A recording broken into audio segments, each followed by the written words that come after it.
জি, যদি এই অভিযান সম্পর্কে যদি একটু বলেন আমাদেরকে। বিসমিল্লাহির রহমানির রহিম। এই অভিযান আমাদের মাননীয় নবনিযুক্ত রেঞ্জ স্যারের নির্দেশনা মোতাবেক আমরা এই অভিযান শুরু করেছি।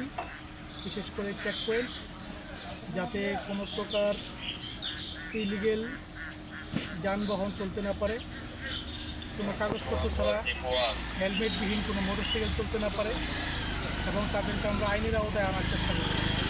এছাড়া মাদক এবং জুয়ার বিরুদ্ধে আমাদের জিরো টলারেন্স নীতি আমরা চেক করতেছি। মাদক পাই কিনা, মাদকের সাথে যারা জড়িত তাদেরকে ধরা যায় কিনা, এই বিশেষ করে আমরা এই কাজগুলি করতেছি। আশা করি যে এইভাবে আমরা চেক পয়েন্ট আমরা কন্টিনিউয়াস করছি, যেটা আমাদের চলতে থাকবে। যে কোনো জায়গায় যে কোনো দিন আমরা চেক পয়েন্ট করবো। আমরা আগে থেকে খাওয়া বলবো না, যে কোনো জায়গায় চেক পয়েন্ট করবো। গত কয়েকদিনের যে চেকপোস্ট বসে আসলে কতগুলি মামলা এই পর্যন্ত দিয়েছেন কুলাউড়া? অ্যাকচুয়ালি এভরিডে আমাদের অ্যাটলিস্ট